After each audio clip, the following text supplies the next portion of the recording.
Kyle, first thing first, how are you? I'm well, thank you. I just got back a few days ago from a tour of Latin America, and it was a brutal tour, but the kids were great and the concerts were amazing. It was really a great time.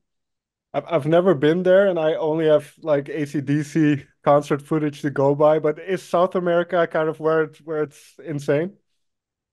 I can honestly say I can't remember the last time the audiences were that wild. They were great. They were just so into it, so happy, so kind and friendly. They were just really nice people, but they brought it, man. They they are giving everyone uh, a run for their money for being the best audiences. They just I can't say enough about how great it was.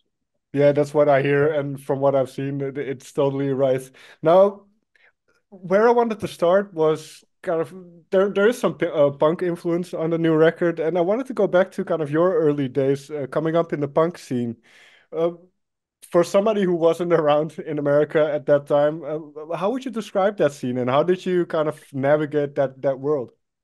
It was amazing because I was a metal fan first when I was a kid, and and my brother was the one that started really gravitating towards the punk, uh, and he was trying to get me to enjoy it, and I resisted at first because like no, I only like heavy metal, and then he tricked me, and he played some Corrosion of Conformity, Animosity, the second album, and he told me it was a Metallica demo, and I was like, man, this is great. I've never heard it. And then he's like, you like it? And I'm like, yeah. And he goes, well, that means you like punk rock. And I went, what?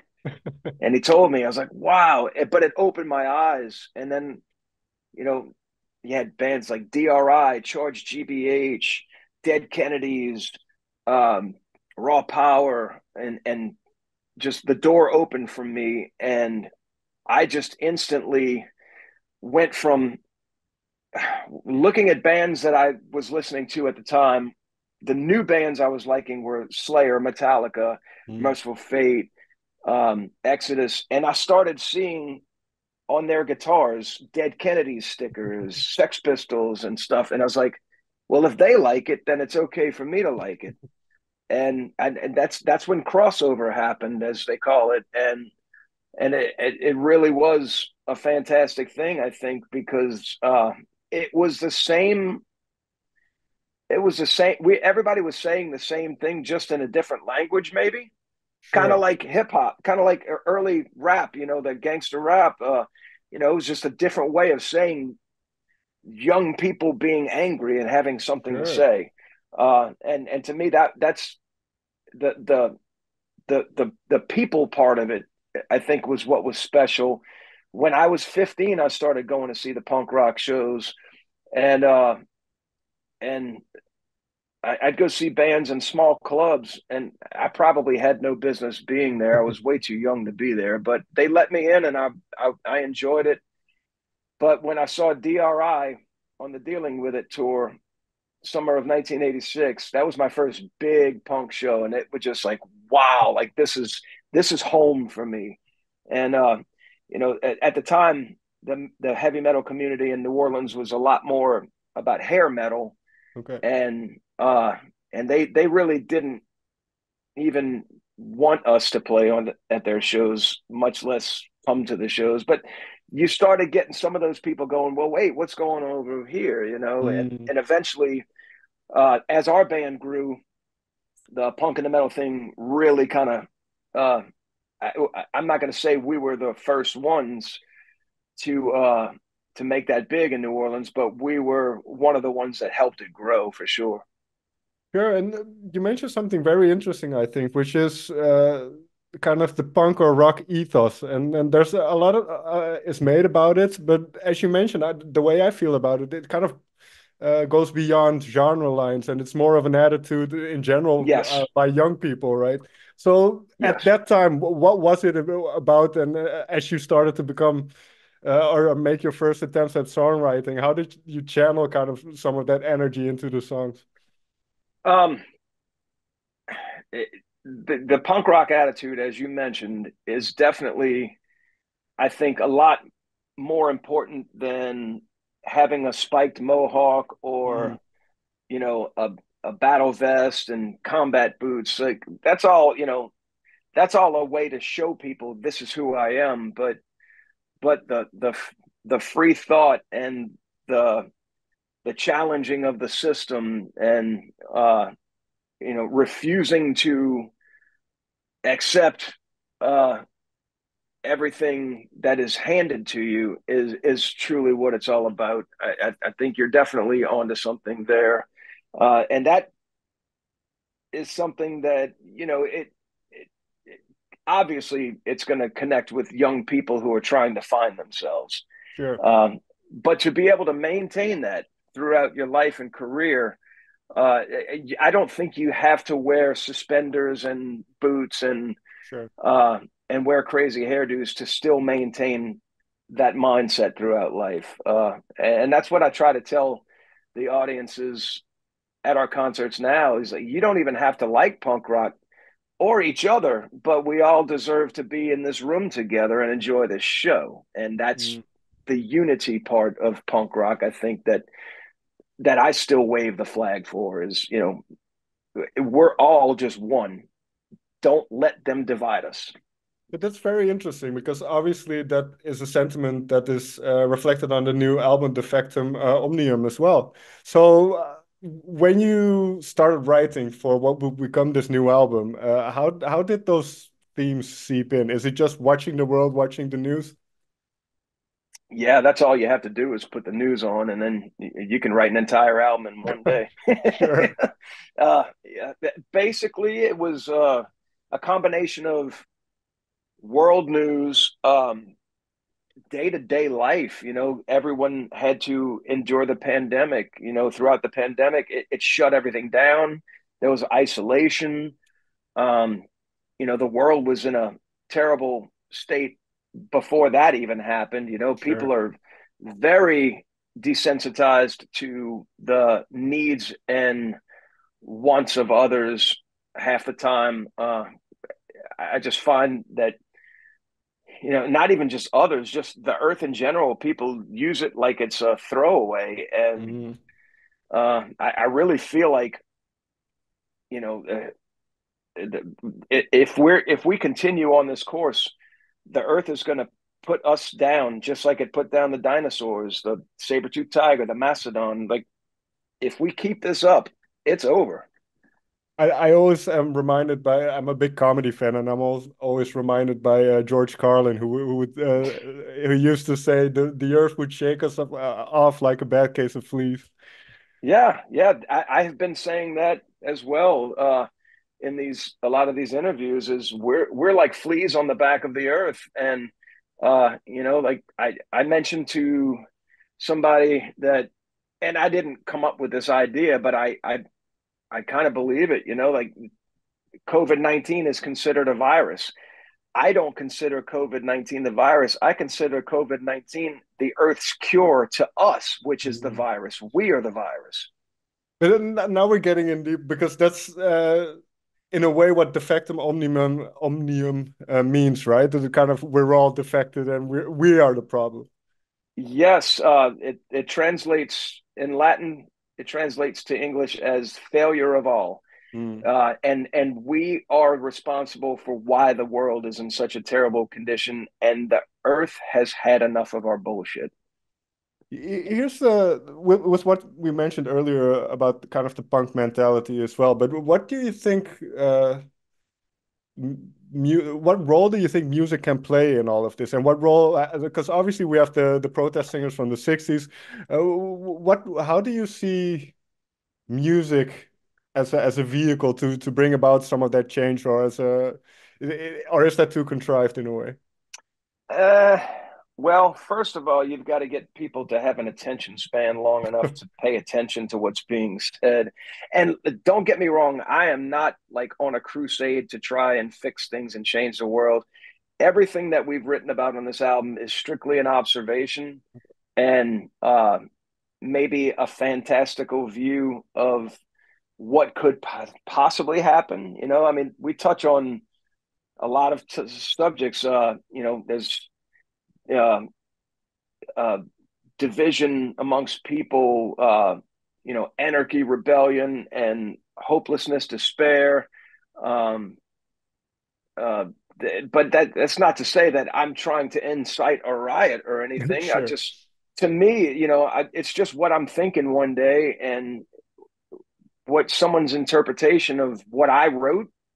What I wrote about is less important than what it makes someone feel like, mm, and how they take it. And the way I see it is, if anybody listens to anything that I've written and it gives them an idea to do something better for themselves or for humanity, well, then that's a good thing. But it sure. can, that can work two ways. I mean, look at the guy who, Richard Ramirez, the Night Stalker. He thought AC/DC was telling him to go do these killings. It's Sure, like, sure. no, no. That's the wrong frequency he was on, I think. Yeah, yeah. But I mean, you can't blame AC/DC for that. It's not their fault.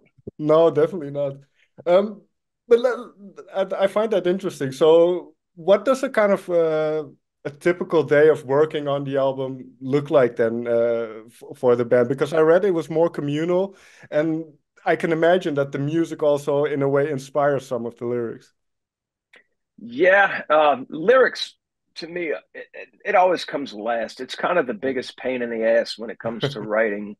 Um, I started as a musician, so I became a singer last, and that is something that I didn't always want, but I kind of just had to accept the blessing that I was given and the responsibility that was bestowed upon me with it. But it is usually the last thing. Music comes first, then I start with vocal melodies, and then I find words.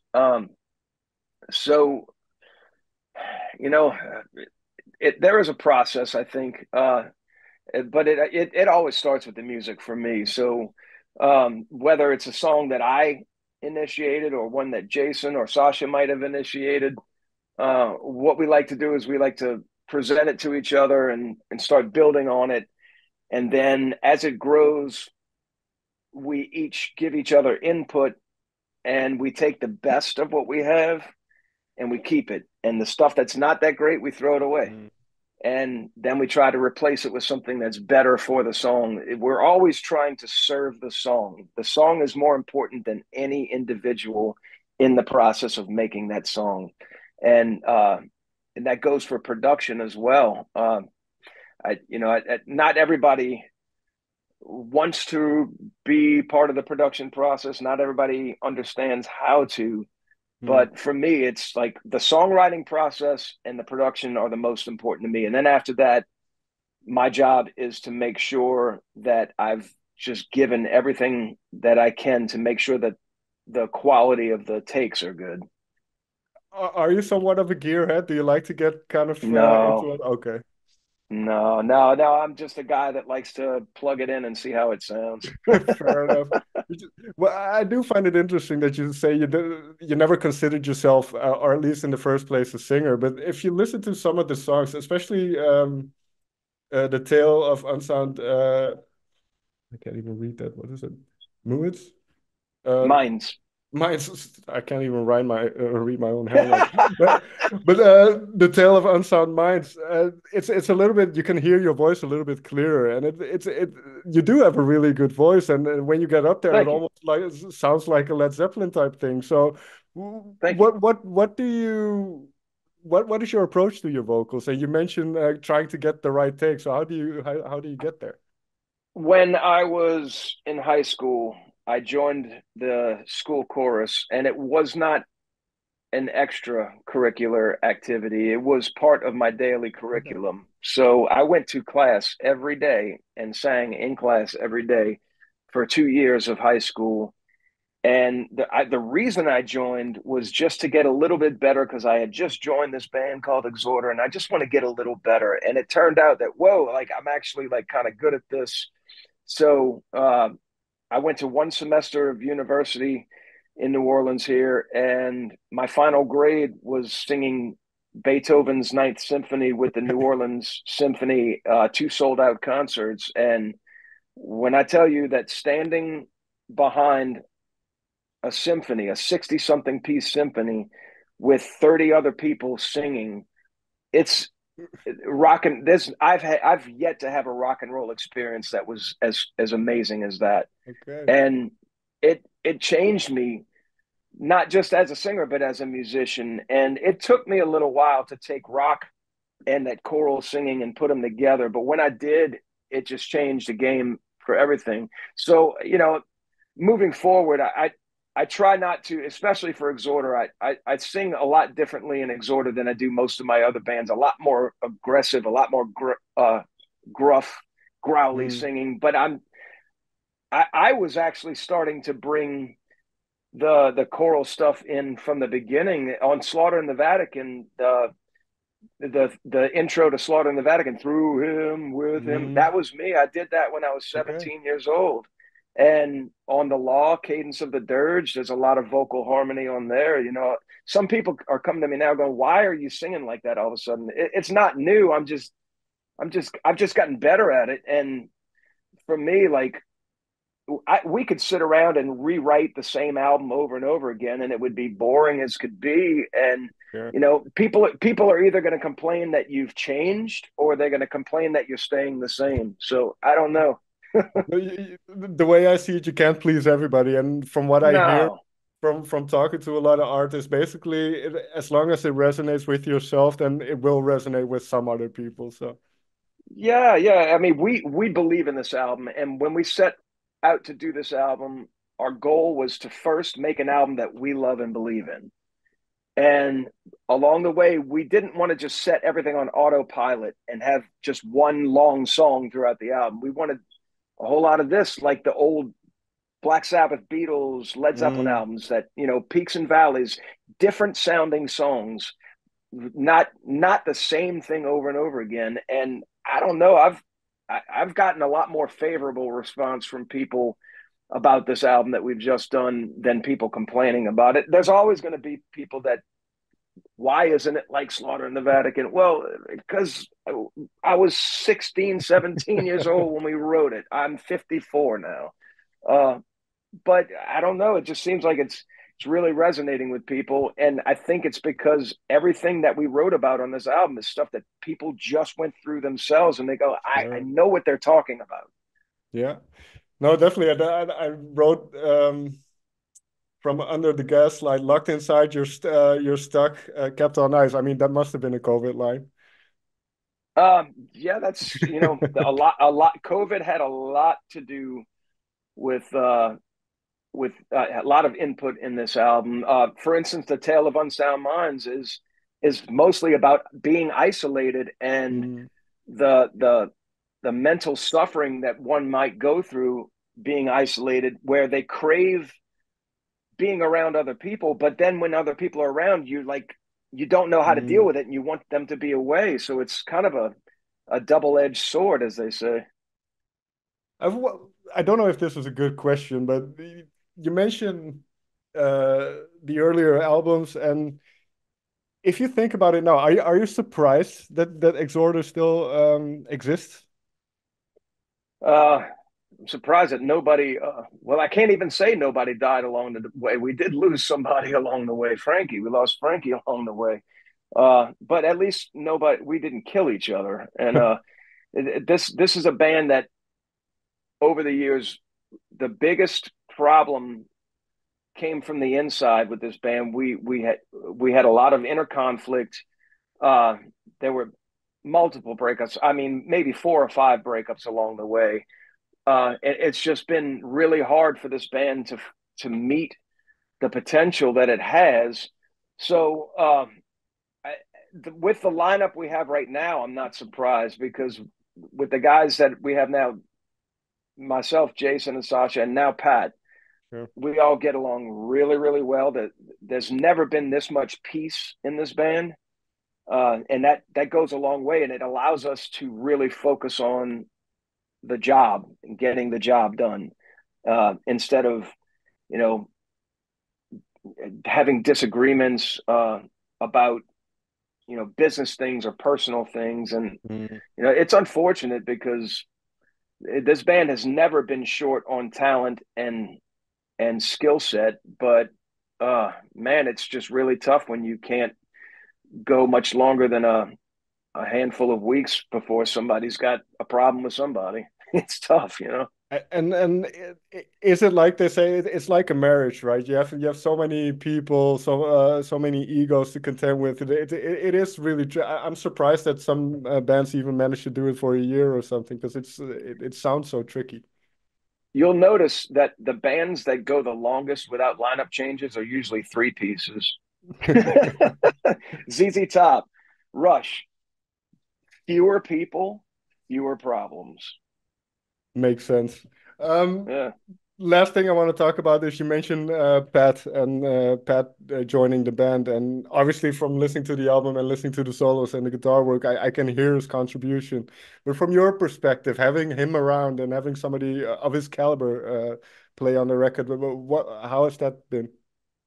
His presence makes us a better band. His presence makes me a better guitar player. He's been very, very encouraging towards me of what I'm doing and the fact that I'm doing it and singing at the same time. That's what he keeps saying. He's like, I don't know how you're doing both. I just don't. But he's obviously a way more skilled guitar player than I am, and I'm fine with that. But uh, man, he came in and his solos are just so good on this album. It's just amazing.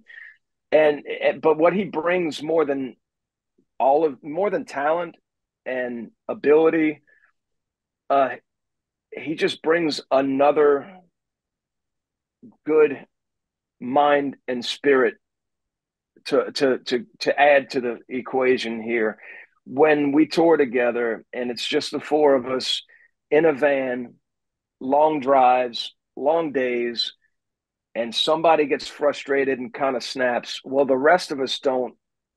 You know how sometimes when a dog starts barking, all the other dogs, rah, rah, rah, rah. It's not like that. Like when one person has a struggle, the rest of us work together to take that person back down to earth and calm things down. And I think that's really been instrumental in us having a very peaceful environment with with our touring dynamics, and we respect each other, and that goes a long way. What do you attribute that? Is it dependent on the group of people? Is it just getting older and being a little bit less in your own mind? What do you attribute it to the I, fact I, that it's I think getting easier? it's more of a people thing Okay. because you know it. I know plenty musicians my age that are fantastic musicians but have a difficult time getting along with others and working well with others. So to me, it's absolutely critical to find a group of people, be it guys, girls, whoever, I don't care, whoever's getting the Sure. job done, a group of people together that are not toxic towards each other.